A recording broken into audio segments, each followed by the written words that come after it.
এবং যোগাযোগ এর 4 দিনব্যাপী জেলা প্রশাসক সম্মেলনের শেষ দিনে স্বরাষ্ট্র, জনপ্রশাসন, তথ্য সহ 8টি মন্ত্রণালয়ের মন্ত্রী ও সচিবরা অংশ নেয়।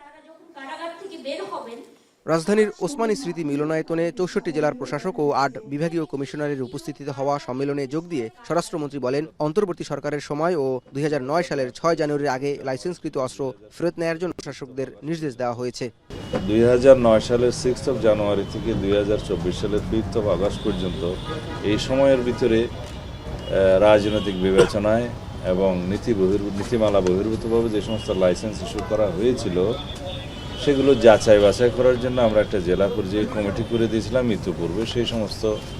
সেই কমিটির বিবেচনায় যেগুলো নীতিমালা বহির্ভূত এবং রাজনৈতিক বিবেচনায় দেওয়া হয়েছে বলে প্রতীয়মান হয়েছে, তাদের কাছে সেগুলো বাদে বাকি লাইসেন্সের অন্তর্ভুক্ত অস্ত্রগুলো ফেরত দিবে। বৈষম্য বিরোধী আন্দোলনের সময় হওয়া মানবতা বিরোধী মামলাগুলোর তালিকা যাচাই বাছাই করে ব্যবস্থা নেয়ার নির্দেশ দেওয়া হয়েছে বলেও জানান তিনি।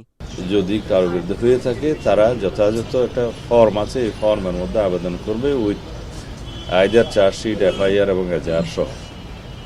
চার্জশিট হয়ে থাকলে চার্জশিট সহ, কোন আদালতে মামলা ইত্যাদি তথ্য উল্লেখ করে তারা সেটা যাচাই বাছাই করে যদি সত্যিকারভাবে সেই শ্রেণীভুক্ত মামলা হয়ে থাকে তখন সেগুলো প্রত্যাহারের জন্য সুপারিশ করবে। এগুলো প্রথমে স্বরাষ্ট্র মন্ত্রণালয়ে আসবে। আমরা এর উপরে কোনো আইনি ব্যবস্থা তাৎক্ষণিকভাবে নেব না, আমরা এটা আইন মন্ত্রণালয়ে পাঠাবো। ডিসি ও বিভাগীয় কমিশনারদের সাথে মতবিনিময় শেষে যুব ও ক্রীড়া প্রতিমন্ত্রী বলেন, জেলা পর্যায়ে মেলার জন্য কোনো খেলার মাঠ ব্যবহার করতে দেওয়া হবে না।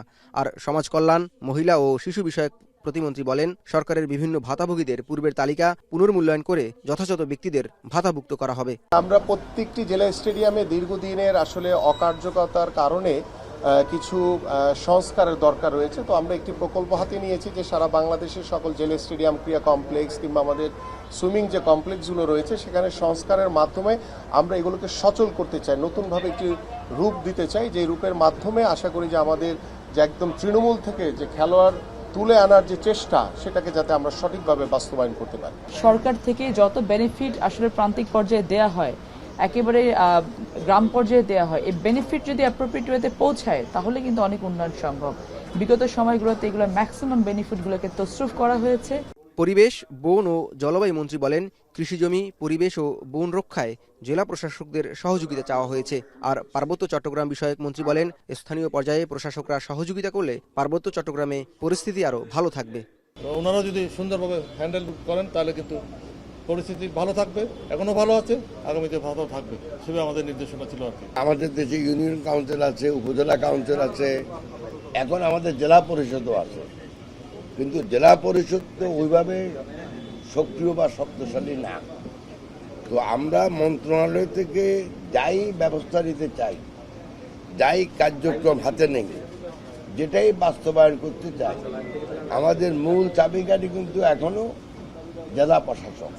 মোট 9টি সেশনের মধ্য দিয়ে শেষ হবে 4 দিনের এ ডিসি সম্মেলন। জাওদ মাহমুদ, এখন, ঢাকা।